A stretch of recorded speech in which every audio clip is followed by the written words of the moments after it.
Works as good as we can make it. But you're right, Sydney. No, like as like I tried to tell you all in class that the game that I would do after school, where we'd have just the whole class full, just day after day, morning and after school, and on Saturdays, and I'm willing to do as much video help as we need. It just hasn't had the same high demand as when we do the game in class and the room would be full. So, but one good thing about the video is, since a lot of people aren't, really coming into the video meeting, you really can get nearly one-on-one help. So don't hesitate to speak up.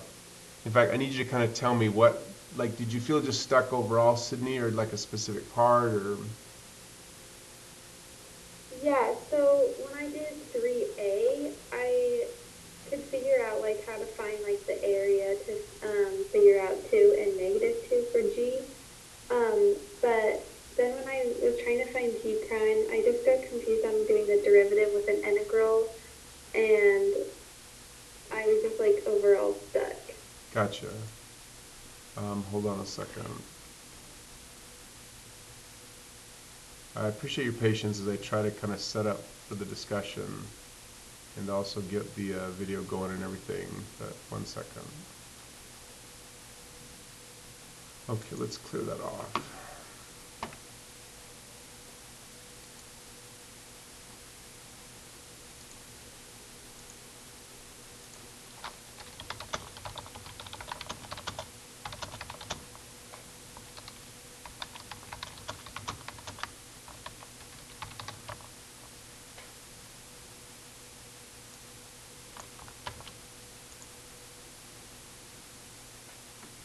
Almost there, hold on.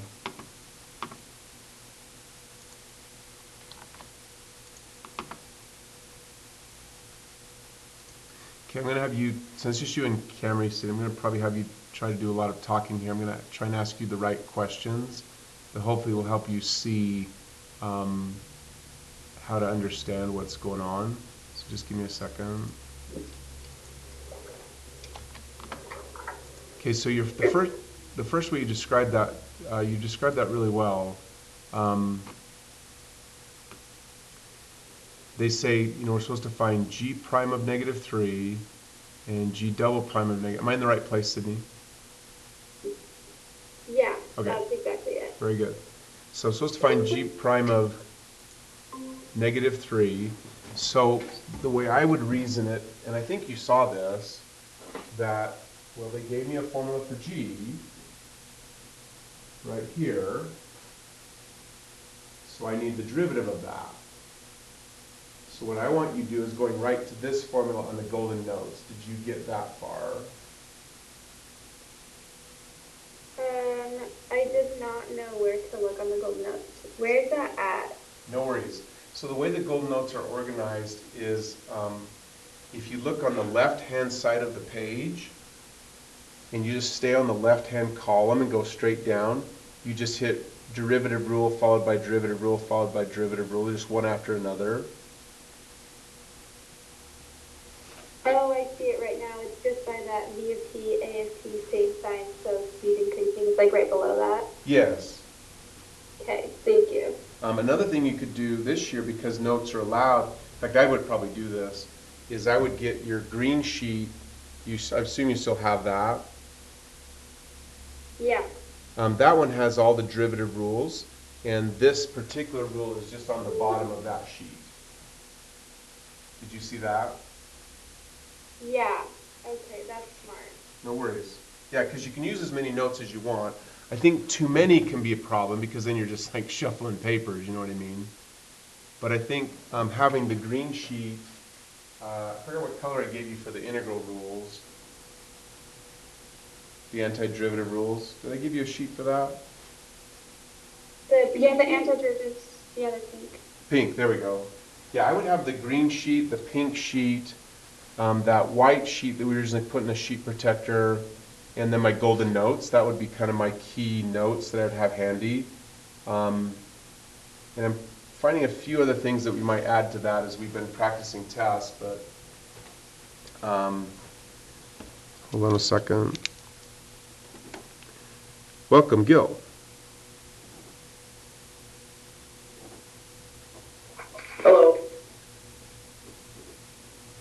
Once again, nice car. So. Okay, so you found so that you can the formula, Sydney? Yeah.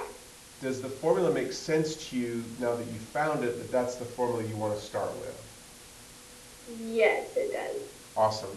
So I'm just going to keep asking questions to make sure this makes sense. Okay. So we've got to take the derivative of g. So to use the formula, I've got to identify upper limit and lower limit. In the formula, the upper limit is called h, lower limit is g. So what are those in this particular example?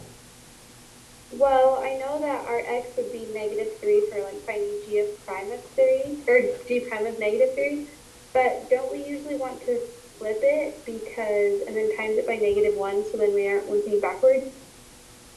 Good question. Hold on a second. I almost reflexively said 2 pebbles, sorry. That kind of tradition died this year too, at least temporarily, so sorry about that. You don't ever, so memorize this one, Sydney, and make a note of it so you have it in front of you since you can use notes. You never want to plug in a number, then take a derivative. Oh, okay, so I find the derivative and then I'll plug in my number? Yeah, the only time you can plug in a number and then take a derivative first is if the number is definitely never going to change. So x in this problem can definitely equal something other than -3. They're wanting us to use -3, but it could easily be something else. Would you agree? Yeah. A contrasting example would be some sort of other problem where maybe they talk about a cylinder and they tell you that the radius of the cylinder is 5. Well, there's no way for the radius of a cylinder to be anything but 5 unless they actually change the cylinder. So this would be an example where it's okay to plug in 5 and then take a derivative because you know that the 5 value for r will always be 5. Is that why it's okay to have one, like our number 1 right there, because that's never going to change? Yes, perfect. Because they gave you a 1 here, they're stating right at the beginning that lower limit is always going to be 1. It will never change. Here's another example. I've seen AP problems where they give you, they'll say that there's a pile of sand, and the pile of sand is in the shape of a cone, like that. Does that make sense so far? Yeah. And then they'll say, it's kind of weird, but they'll literally say that the pile grows and shrinks. And so as the pile grows and shrinks, the size of the cone shrinks. So in this case, the radius of the cone would be different. So here, like if this radius is 5 and this radius is 2, you are not allowed to plug either of those in and then take a derivative because r is changing. R isn't constant. You can never plug something in, take a derivative if what you're taking the derivative of is going to change. I don't know if that's helped at all. Yeah, that makes way more sense. Thank you. So anyway, back to this problem, you cannot start by plugging in -3. You have to find the derivative first, and that's really almost always true. Like find the derivative first, then plug in the number. It's with me? Yeah. Okay. So if I, do I still want to keep my x on top then and not do the times it by -1 then? Perfect. Because you don't know what x is yet.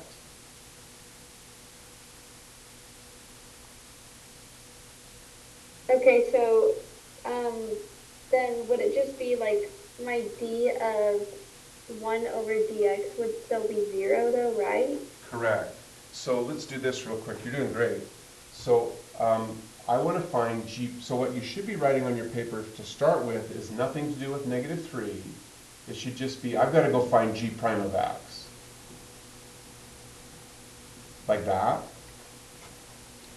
And so you come over here and say, well, that means I'm taking the derivative of this. The rule says I start with f of the upper limit. So what's the upper limit? X. Perfect. And then I go d over. Now here's a crucial part. Do you put a t here in the bottom or an x in the bottom, Sydney? Another X, so then it all stays the same, like, constant. Perfect. The idea is that you're taking the derivative of g. So if the formula is g of x, the output symbol is g, the input symbol is x. And with the derivative, it's always d of the input on the bottom. You okay to there? Yes. Awesome. So then the top here goes x because it's d of h, and in this example, h is the upper limit, which is x.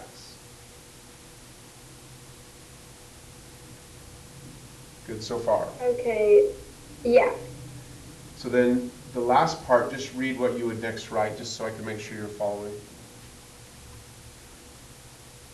F of 1 times d of 1 over dx. Nice. And then you recognize that because 1 is a constant, this will equal, say it for me. 0. Perfect. So then all of this is 0. This is equal to 1. So that's how you logically conclude that in this problem, g prime is just out. Oh, okay, that makes so much more sense. No, it's really good you joined the meeting, Sydney, and talked about this one.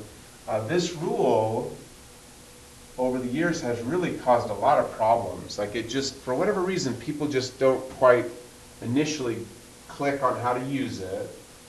But once you do, it really makes the problem go a lot faster and easier. Because you say, I need to find g prime, so therefore I need to find g prime of x. I've got to use this equation to do it. Once I use the equation, now I'm in good shape. Because now it's a really easy result. You good to there? Yeah, so would then my g prime of -3 be equal to, wait, hold on. Wait, how would I find it if I don't really know exactly where my -3 is at on f of x? You're doing fine. So the first thing you thought is that you said g prime of -3 has got to be the same as f of -3, right? Yeah. Awesome. So then you And came... then we would also times it by -3, right? Because you still have your f of x dx over dx. Or, Oh. wait, that just cancels to 1 then, right? I Yeah. mean, not cancels, divides to equal 1. It's all right. I had to take the sign off the wall, actually, because I had to put up this new board, and it was in the way, but we'll put it back up, so. Good job. Does that make sense? Yeah. So are you good to here? Yes, I'm good to that blue check mark. Perfect. Okay, so then I look up here and say, well, this is the graph of f. X equal -3 is right here. Yes? Yeah. Awesome. So then your next question is very logical. You're saying, well, great. There's no point right here, right? So how do I find it? Is that correct? Yeah, that's my question. Good. What I do is I just count. Like I could show you the official math way, but I think it's harder. So if this way doesn't work for you, tell me and I'll try to find a different way. But what I do is I say, okay, if I start here at -4, and I have to go to -2, how much is x changing? It's changing 2, and so is y, so then you would just like have it being 2 over 2, so it's like 1 over 1. Yep. Is that what you were going for? That's exactly right. So I'm here at x equal -4, and the y coordinate's 1. So when I get to x equal -3, what does the y coordinate have to be? -3? I said it badly, sorry. So you're right here at -4. The x coordinate is 1. But this line is just a slope of 1, right? Meaning every time you go over 1, you go up 1. So if I go over 1 to -3, I'm just going to go up 1. So I would have gone from 1 to 2. Like Oh, that. yeah, sorry, my bad. I realized Oh, no what you worries. mean now. Does that make sense? Yeah. So I would know that g of negative 3 is equal to 2, and as long as I wrote that, I'd get the point. Like that. Okay, that's what makes way more sense. Thank you. You're very welcome. For Go ahead, go. finding the oh, for finding the second derivative of g, um, we can just use our f of x that we have left from like before for our g prime. And so then what would we do with our like derivative of f now that we have to equal g double prime? No, you really are doing superb. So you've got on your paper that g prime of x is f, right? Yes. Awesome. So now you know also that this is also a good example of, it goes back to, I think it was Cameron who asked me, like, how do I get a little better with the time limit? One way I've found that actually gets me going faster and more efficiently and getting higher scores is I'm always writing. When I stop writing, I actually slow down. It seems counterintuitive that when you're writing, you're going faster because your brain thinks, well, if I write, it's going to slow me down. But it actually makes you think more quickly and more accurately. So I just keep writing things. Like when you see me writing stuff on the board, it's not because I'm always trying to show you, it's because that's how I think. So I have already written this one, g prime of x is f. So I write down g double prime of x is f prime of x.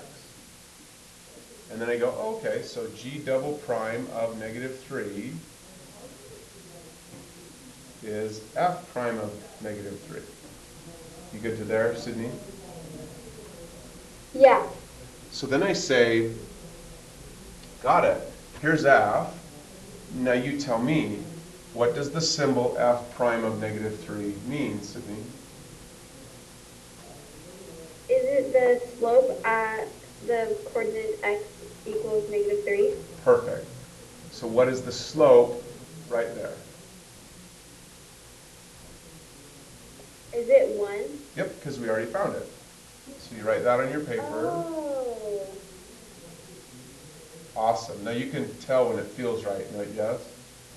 Yeah, that makes so much more sense. Okay. Yeah. No, you're doing all the right things, Sydney. It's the whole way you get better at these FRQs is I give you a practice test, you do the best you can, you just get whatever score you get, you don't worry about it, and then you just talk about it until you go, oh, I can feel it now. I can feel the difference. You know what I mean? Between like trying to memorize what to do and like, oh, I get how everything fits together. Your brain can sense it. So. Yes, thank you. Wait, so when we find the derivative of something, if it was like two numbers, like it gives me two numbers, and then it says find the derivative of that, like with the integral. Sorry, that's what I mean. The integral has two numbers, not like an x and a 1. Then we would use both of those numbers, though, right? Like right away, if that's what it asked me to do. Let me say it back to you. So what you're saying is, what if they said that g of x was the integral from 1 to 3 of f? Is that what you meant? Yeah, yeah. Awesome. And then they said go find g prime? Yeah. Awesome. Then you would just use the 1 and the 3. Okay. Now, they're not, it's highly unlikely they'll ever do that because the result will always be 0. Because right here you'd have d of 3 over dx, and here you'd have d of 1 over dx. Oh, true. I didn't even think about that. Because, yeah, they would both have the number over the dx. Okay. Yeah, no worries. But so they're not likely to do that, but it's still valid. The result would just be 0. So. Okay, thanks. You're welcome. Anything else on this one, Sydney? No, those are all of my questions. Perfect. Any we just have Gil, Camry, and Amanda still with us. Any of you three want to talk any more about that particular question before I stop that video? No, you covered it very well. I was having a similar question, and that was really great. Just following the rule and plugging and chugging. Perfect. Good job, Gil. Camry, Amanda, Gil, or Sydney have a different